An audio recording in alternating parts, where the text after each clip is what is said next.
2024년도에는 사도행전 말씀을 가지고 한 해 동안 살펴보고자 합니다. 주일 설교 본문을 사도행전으로 나누겠습니다. 지난 주일 송구영신 예배 때에는 사도행전의 일부 말씀, 특히 사도행전 6절부터 11절까지의 말씀을 우리가 본문으로 삼았었는데요. 오늘은 사도행전 1장을 본격적으로 시작하면서 1절부터 11절까지 본문으로 삼기는 했지만 특별히 5절까지의 이 배경에 대한 이해를 가지면서 특별히 사도행전에 계속해서 이어지는 누가복음으로부터 사도행전까지 이어지는 누가가 전하는 복음에 관하여 총론과 서론격으로 복음에 관하여서 세 가지 정도 말씀을 정리해서 나누는 것으로 이 사도행전의 말씀을 시작하도록 하겠습니다. 사도행전은 누가복음과 원래 한 짝입니다. 한 권으로 엮어도 좋을 정도로 우선 이 글을 쓴 사람 저자가 같습니다. 누가라는 사람이 썼습니다. 누가는 의사고 또 바울의 아주 신실한 동역자며 감옥에 갇혀 있는 이 바울로부터 이 바울이 선교 여행을 떠난 이 모든 일들에 대해서도 누가가 들었던 사람입니다. 그때 당시에 누가는 의사로서 지식층이었고 또 글을 잘 아는 사람이었기 때문에 바울의 이야기를 듣고 바울의 그 선교 여정의 이야기를 듣고 이것에 대해서 아주 구체적으로 역사를 기록하는 방식에 입각해서 이렇게 사도행전을 쓸 수가 있었습니다. 그것뿐이겠습니까? 그가 들었던 예수 그리스도께서 이 땅에 계시면서 사시면서 전해주셨던 말씀, 하셨던 일들, 보여주시고 나타내신 일들, 이러한 것들을 그는 의사의 어떤 이런 관점과 감각을 가지고 환자를 면밀히 살피듯이 복음에 관하여서도 면밀하게 기록할 수가 있었습니다. 그래서 남겨진 게 바로 누가복음과 사도행전.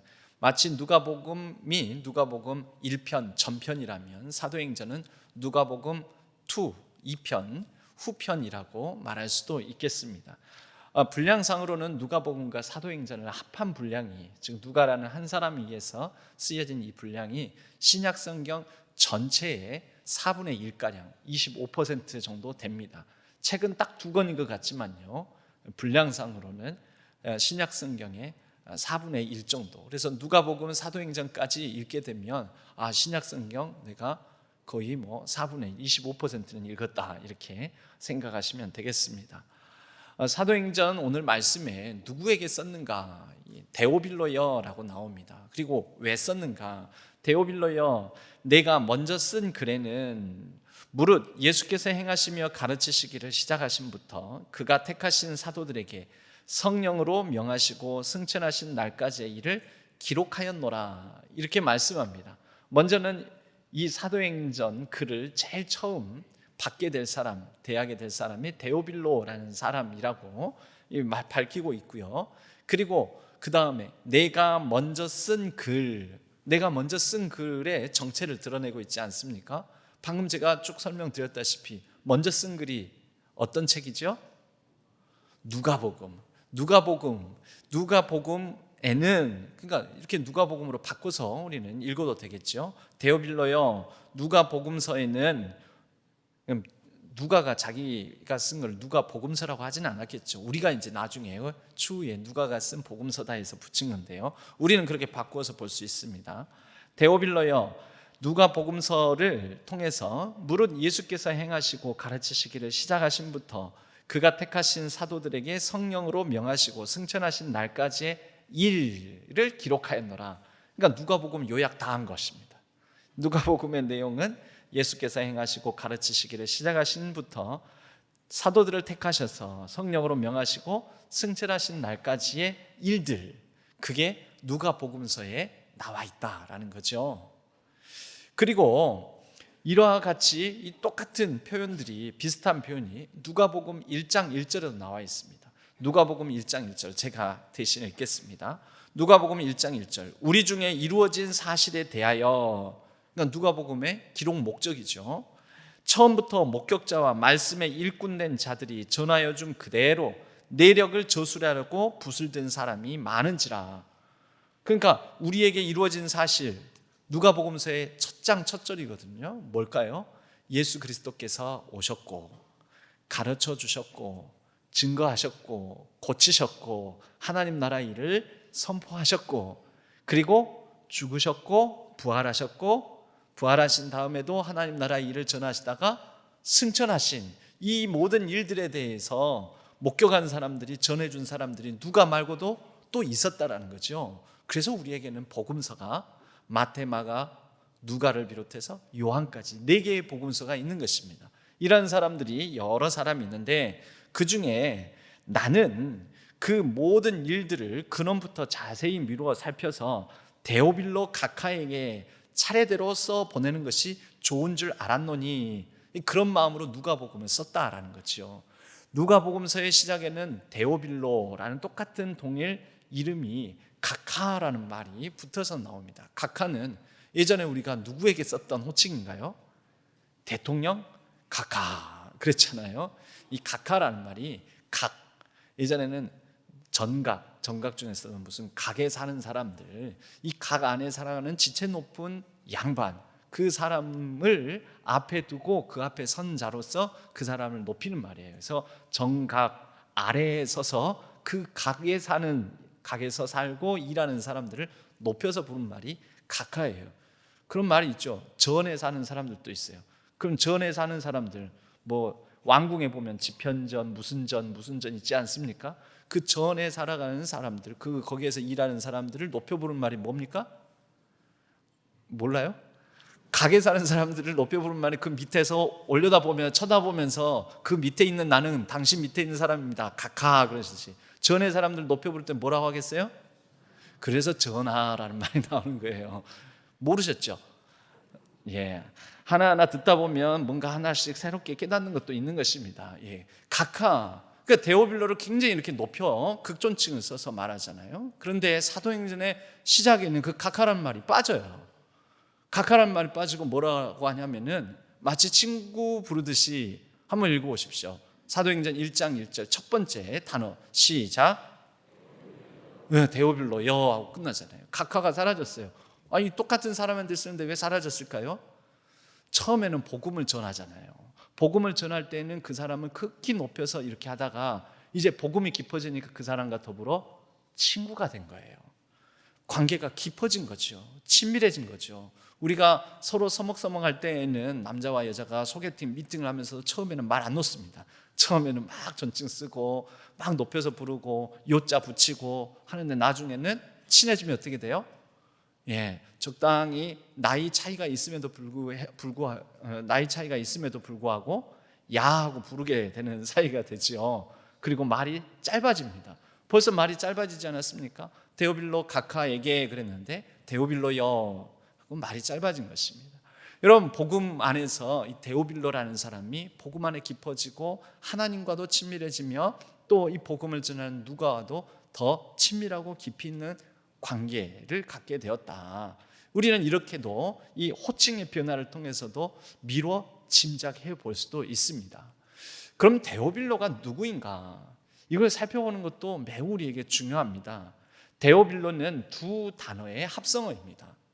특정 어떤 한 사람을 지칭하는 말일 수도 있지만 이 데오빌로 이름의 뜻을 살펴보면 데오빌로가 오늘 지금 여기 말씀을 듣는, 전하는 저와 듣는 여러분들, 우리 모두가 데오빌로일 수도 있습니다. 데오빌로의 데오는 데오스, 즉 하나님을 뜻합니다. 세오스라고 하는데요. 데오스, 세오스, 하나님, 신. 그 다음에 뒤에 필로, 이 사랑하다라는 말인데요. 뒤에 원래 스가 있습니다. 필로스 해서 사랑하는 자. 합하면 뭐가 되겠습니까? 하나님을 사랑하는 자. 필로는 누구누구의 친구가 되다. 친구로서의 사랑을 뜻하는 단어이기도 합니다. 그러므로 하나님을 사랑하는 자, 하나님의 친구, 그러니까 친구로서 하나님을 가까이 대하는 그런 사람. 여러분, 오늘 이 자리에 앉아 있는 여러분들은 하나님을 사랑하십니까? 안 사랑하십니까? 사랑하십니까?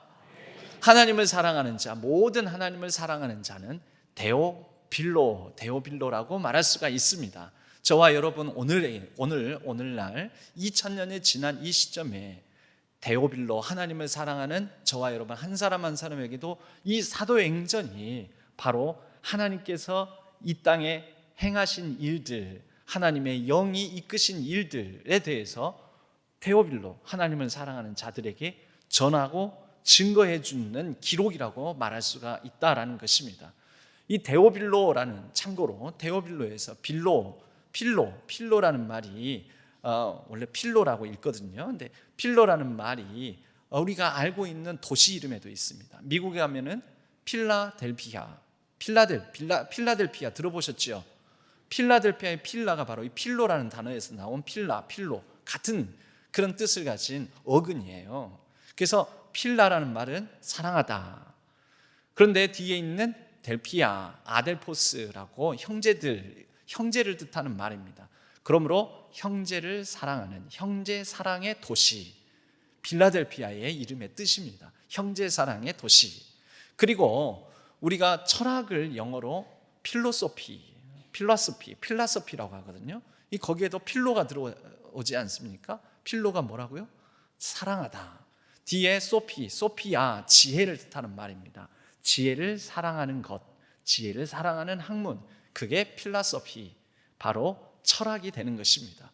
우리는 이렇게 사실 데오빌로라는 말 안에 담겨 있는 이 필로 안에서도 우리가 일상적으로 쓰는 단어에서 발견될 수 있다라는 것을 확인할 수 있습니다. 데오빌로, 오늘날 하나님을 사랑하는 자, 하나님의 뜻대로 부르심을 받은 자들에게는 모든 것이 합력하여 선을 이루느니라. 하나님을 사랑하는 이 자리에 신한교회의 데오빌로들, 여러분들 한 분 한 분을 통하여 23년도에도 함께 합력하여 교회를 이루게 하시고 하나님의 뜻을 이루어 가신 우리 하나님께서 24년도에도 그 뜻대로 부르심을 받아 함께 연합하여 하나님의 뜻을 24년도에도 합력하여 선을 이루어 주실 줄로 믿습니다. 이제 오늘 이 사도행전을 통하여 전해주신 복음의 내용 3가지를 우리가 함께 나누어 보았으면 합니다. 이것이 사도행전 전체의 총론이자 또 사도행전을 시작하면서 서론이라고도 말할 수가 있겠습니다. 그러면 첫 번째, 그 복음의 내용이 무엇인가? 여러분, 복음은 기쁜 소식, 우리에게 전해준 복된 소식이지 않습니까? 그 기쁜 소식의 첫 번째는 뭐냐면요, 3절에도 나와 있는데, 그가 고난 받으신 후에 또한 그들에게 확실한 많은 증거로 친히 살아계심을 나타내사 40일 동안 그들에게 보이시며 하나님 나라의 일을 말씀하시니라. 그러니까 예수님께서 하신 일이죠. 예수님께서 하나님 나라의 일을 말씀하셨어요. 하나님 나라의 일, 그게 뭘까요?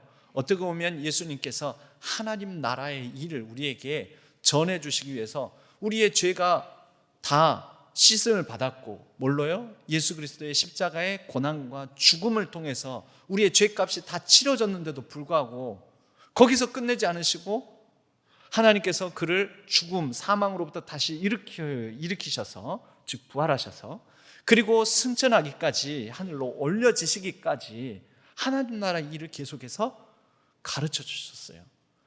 자기 자신을 통해서 보여주시고 나타내 보이셨습니다. 여러분, 하나님 나라의 일이 뭐냐면 예수님께서 친히 나타내시고 보여주신 것입니다. 그럼 그 나타내시고 보여주신 게 뭔가? 예수님의 삶을 우리가 특히 4 사건으로 정리할 수가 있습니다. 먼저 예수님께서 이 땅에 오셔서 그걸 뭐라고 합니까? 얼마 전 우리 보냈잖아요. 절기를 보냈지 않습니까? 예수 그리스도의 탄생. 다시는 다른 말로 우리는 강림이라고 하죠. 예수 그리스도의 탄생, 강림. 두 번째, 예수 그리스도의 죽음, 십자가의 고난과 죽음. 세 번째, 예수 그리스도의 부활, 예수 그리스도의 승천. 자, 강림, 죽음, 부활, 승천. 그럼 이렇게 하면은 예수 그리스도의 이 땅에서의 하신 일, 물론 고치시고 가르치시고 전하시고 많은 일들이 있지만 예수 그리스도에 관해서 이렇게 생애를 4장면, 4사건, 4단어로 정리할 수 있지 않습니까? 시작해 볼까요? 첫째, 강림, 탄생이라고도 할 수 있고 강림. 두 번째, 십자가, 죽음. 세 번째, 네 번째, 승천. 여러분, 그 내용이 다 어디에 담겨져 있냐면 우리의 사도신경에 담겨져 있습니다. 그렇죠. 성령으로 말미암아 잉태하여 동정녀 마리아에게서 나시고 고난을 당하시고 죽으시고 부활하셔서 사흘 만에 부활하셔서 하나님 보좌 우편에 앉으셨다. 승천. 그죠? 우리는 예수 그리스도에 대하여 이 네 가지를 기억하며 네 가지의 신앙을 고백하고 있는 것입니다. 그래서 우리의 복음이라는 것은요, 예수 그리스도께서 이 땅에서 오셔서 죽으시고 부활하시고 승천하셔서 이루신 일들, 이것을 더 깊이 있게 이해할수록 복음에 대한 이해가 깊어진다라고 볼 수 있습니다. 왜 오셨을까? 왜 아기의 몸으로, 성령으로 잉태되어 아기의 몸으로 오셨을까? 왜 사시다가 허무하게, 어떻게 보면 공허하게 십자가에 달려 무력하게 죽으셔야 했을까?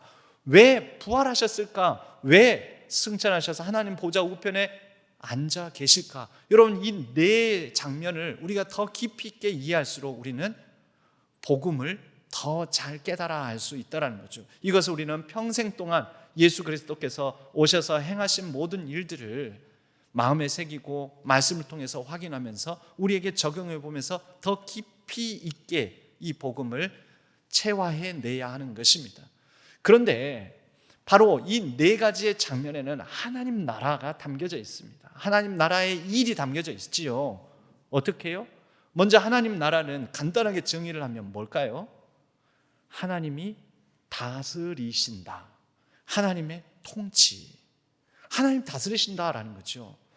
예수 그리스도께서 이 땅에 오심, 여러분, 예수님께서 나 내려갈래, 나 동정녀 마리아에게서 태어날래, 나 잉태될래, 예수님께서 주권적으로 자기 주관적으로 하신 걸까요?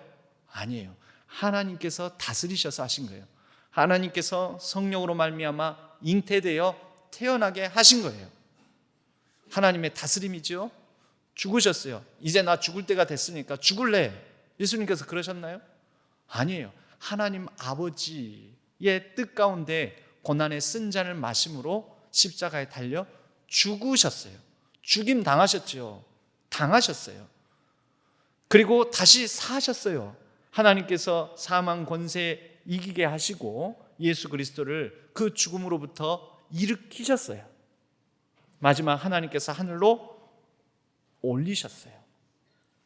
오늘 말씀에도 그 흔적이 있습니다. 9절에 보면 예수님의 승천하는 장면에 이 말씀을 마치신 건 예수님께서 하신 말씀을 마치신 거죠. 그들이 보는데 올려져 가시니, 여러분, 말이 이상하지 않습니까?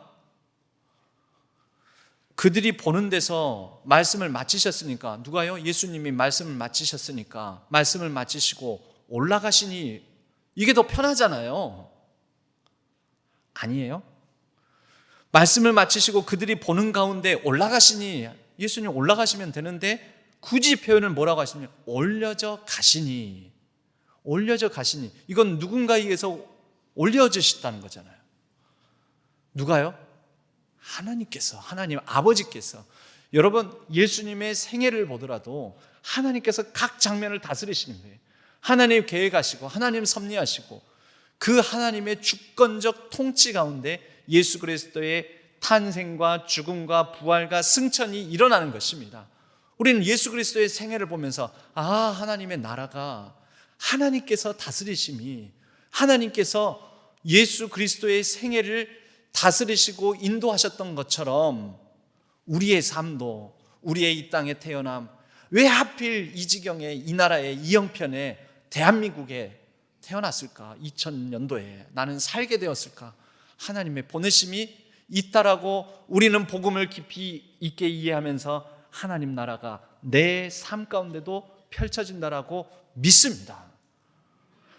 나는 태어났다. 내가 태어났습니까? 아니죠. 하나님께서 태어나게 하셨죠. 내가 산다. 아니죠. 하나님께서 살게 하시는 거죠.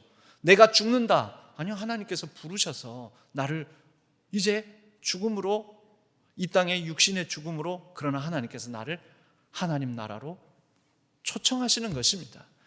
여러분, 우리는 하나님 나라의 삶을 살아가고 있지만 우리가 경험하는 것은 예수 그리스도의 생애 중에서 절반, 태어남과 죽음까지는 이 땅에서 경험할 것입니다. 부활과 승천은 죽음 이후에 경험하게 될 것입니다. 그러나 전체적으로 보면 하나님은 나를 예수 그리스도의 그 생애를 다스리셨듯이 하나님 나라가 우리 가운데도 임하셔서 나의 모든 삶을 다스려 주실 것이다, 이렇게 믿습니다.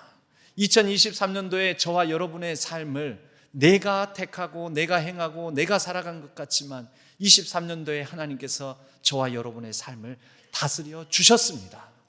믿습니까?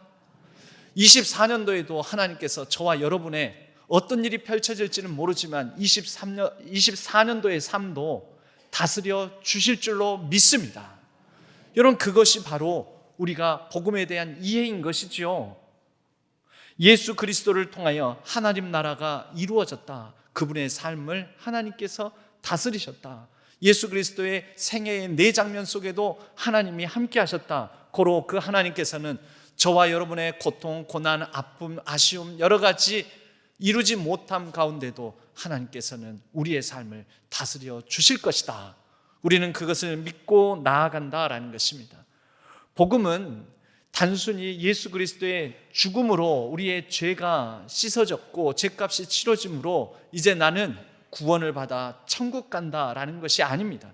그것이 복음의 적은 의미, 좁은 의미, 소극적 의미라고 본다면 복음은 이제 우리에게 하나님 나라의 일을 가르쳐 주면서 예수 그리스도를 믿고 죄값이 치러짐으로 죄로부터 자유함을 얻은 우리들이 이 땅을 살아가면서 사는 동안 새로운 의미와 가치를 가지고 새로운 인생을 살아간다라는 것을 가르쳐 줍니다. 새로운 인생을 살아가게 될 때 우리는 내 주변에 있는 많은 사람들에게 예수님이 우리에게 나타내시고 보여주셨듯이 나의 삶을 통해 누군가에게 그 인생의 새로운 의미와 가치를 나타내고 보여주는 것입니다. 이것이 복음의 적극적인 의미입니다. 그러므로 예수 그리스도로 말미암아 십자가 복음으로 내가 죄 사함을 받았다라는 것으로부터 시작해서 소극적인 것에서 시작해서 적극적으로 다른 사람에게 내 새로운 의미와 가치를 붙들고 살아가는 인생을 통해 영향을 끼치는 삶으로 나아가게 된다라는 거죠. 더 깊이 복음 안으로, 즉 예수 그리스도의 그 놀라운 나의 죄값을 치러준 십자가의 놀라운 죽음과 그 복음을 우리는 반응함으로 이제 살아있는 동안 더 멀리 우리에게 주어진 모든 세상 속으로 파송을 받는 것입니다. 내가 그전에는 난 나하고 상관없는 사람이야, 나하고 상관없는 일이야, 이 세상 일이 무슨 관심이 있어, 무슨 저 해외 외국에서 일어나는 게 뭐 나랑 뭔 상관이야. 그러나 우리는 복음을 깊이 이해할수록 그 모든 일들이 내가 품어낼 수 있는 영역 안으로 들어오게 되는 거지요. 저 사람하고 나하고는 상관없어. 그 사람의 삶이 나의 삶으로 들어오는 것입니다. 내가 그 사람에게도 영향을 미치고 그 사람을 품어낼 수 있는 더 멀리 더 넓어지는 삶을 살아가게 되는 것이지요. 저와 여러분이 2024년도에는 더 깊이 있게 복음을 살아내고 이해함으로 더 우리를 보내주시는 더 넓은 세상 속으로 품고 나아가는 저와 여러분 되기를 바랍니다. 우리 신앙교회가 그렇게 깊이 있는 복음으로 더 넓게 세상을 품어내는, 그래서 우리 신앙교회의 목회의 대상은 오늘 말씀을 듣는 여러분들만이 아니고요, 이 신안동에 있는 사람들 넘어 광주 넘어 대한민국까지, 여러분 우리의 목회의 대상은, 저의 목회의 대상은 우리 신앙교인들만이 아니라 그렇게 더 멀리 더 넓어질 것입니다. 근데 제가 그렇게 혼자 하겠다고 하면 되겠습니까? 안 되지요. 여러분들이, 우리 신앙교회의 성도님들이 복음에 대한 이해가 깊어져야지만 이게 가능한 것이죠. 제가 그렇게 목회하겠다고 하는데, 목사님 교회 목회나 똑바로 하세요. 우리 교인들 목회도 안 하시면서 뭐 지역교회, 지역사회, 뭐 대한민국 땅 세계까지 내다보십니까? 우리 교회나 똑바로 하시지. 이렇게 될 거 아니에요? 왜 그럴까요? 여러분들의 복음에 대한 이해가 좁으니까 뭐만 해야 되는 거예요? 나만, 우리만 봐주세요. 우리만, 이렇게 되는 거죠. 복음이 깊어질수록 더 멀리 나아갈 수 있습니다. 그런데 복음이 얕아질수록 우리는 좁게만 살게 되는 것입니다. 내 복음, 나만, 우리만, 우리 교회만 이렇게만 되는 거지요. 올 한 해에는 하나님께서 우리를 깊어지게 하시고 사도 행전을 통해서 그리고 더 멀리 세상 속으로 보냄받아 우리의 기도와 생각의 깊이와 넓이가 더욱더 커지는 한 해가 되기를 바랍니다. 두 번째로 복음은 우리가 예수 그리스도의 증인으로 살 수 있다, 예수 그리스도의 증인이 된다라고 사도행전은 복음의 총론에 대해서 얘기를 하고 있습니다. 오늘 말씀에도 보면은요, 8절 말씀에 오직 성령이 너희에게 임하시면 너희가 권능을 받고 예루살렘과 온 유대와 사마리아와 땅끝까지 이르러 내 뭐가 되리라? 증인이 되리라. 여러분, 증인, 우리가 어떤 사건 현장을 목도를 했습니다. 그러면 우리가 상식적으로는 그렇게 생각해요. 그 사건 현장에 대해서 있는 그대로, 사실 그대로 전해 주시기만 하면 됩니다 하고 도움을 요청한다면 응당응해야 되겠지요. 그런데 만약에 그것이 어떤 힘 있는 권력자의 비리 현장을 내가 보게 되었어요. 그런데 그 비리 현장에 대해서 나보고 증인을 서달래요. 증언을 해달래요. 여러분, 하시겠어요? 안 하시겠어요? 하시겠어요? 안 하시겠어요? 왜 망설이십니까? 왜 머뭇머뭇하십니까? 못 하시겠어요? 하시겠어요? 윽박지르니까 겨우겨우 대답하시는 것 같은데요. 여러분, 어떤 증인이 된다는 것은 사실 증인을 설 수 있느냐 없느냐라는 것은 우리가 본 대로 들은 대로 내가 사실대로만 얘기하면 될 텐데 거기에는 용기가 필요합니다. 용기가. 그 사건 현장에 대해서 진술함으로 인해서 혹시라도 내가 무슨 불이익을 해코지를 당하지는 않을까라는 두려움이 있다면 못합니다. 두려움이 사라져야 되는 거죠. 그래야 담대하게 거침없이 본대로 있는 그대로 사실대로 말할 수 있습니다. 정직할 수 있는 용기, 진실할 수 있는 용기, 여러분, 우리가 그러한 용기를 가지고 살아갈 수 있다는 것을 사도행전이 복음을 우리에게 전해준다는 거죠. 우리는 본대로 들은 대로 우리에게 주어진 것을 느낀 대로 또 사실대로 얘기할 수 있는 사람으로 살 수 있다라고 성경은, 사도행전은 우리에게 말해주고 있다라는 것입니다. 스데반 집사가 사도행전 6장에 보면은요, 그가 돌에 맞아 죽습니다. 근데 죽기까지 끝까지 거침없이 담대하게 예수 그리스도에 관한 일을, 복음을 전합니다. 말을 합니다. 그래서 어떤 사람은 이렇게 얘기를 합니다. 스데반 집사가 성경에 나와 있는 최초의 석사학위 수여자라고. 왜냐하면 돌석자 죽을 사자, 돌에 맞아 죽었기 때문에 그런 말도 있습니다. 여러분, 스데반 집사가 왜 죽기까지 그가 예수 그리스도에 관한 일을 본대로 사실대로 말할 수밖에 없었습니까? 그게 사실은 복음입니다. 복음의 능력입니다. 복음이 그로 하여금 죽기까지. 이 증인이라는 말은 마르티레스라는 단어를 씁니다. 그런데 이 단어로부터 나중에 순교자를 뜻하는 마르티르라는 영어 단어가 나왔습니다. 누가 순교자입니까? 누가 순교자인가요? 증인이 순교자예요. 그냥 교회를 다니다가 죽었어요. 순교자입니까? 아니에요. 그런데 끝까지 백세수를 누리다가 살았지만 마지막 죽는 순간까지 나는 예수 그리스도께서 내게 행하신 일, 내게 감동 주신 일, 나를 통하여서 이루신 모든 일들을 말하지 않을 수 없다 하면서 죽는 순간까지 예수 그리스도의 증인된 사람이라면 그 사람은 뭐 고문을 당하고 박해를 당하고 핍박당하고 그런 모진 그런 어떤 힘겨운 일들 가운데서 죽지는 않았지만 끝까지 평안하고 평탄한 삶을 살았을지 모르지만 예수 그리스도께서 하신 일, 그런 일들을 담대하게, 그리고 은근 지속적으로 평생 동안 증거한 사람은 순교자라고 말할 수가 있습니다. 성경의 단어가 우리에게 그걸 가르쳐 줍니다. 우리에게 순교자는 증인이다.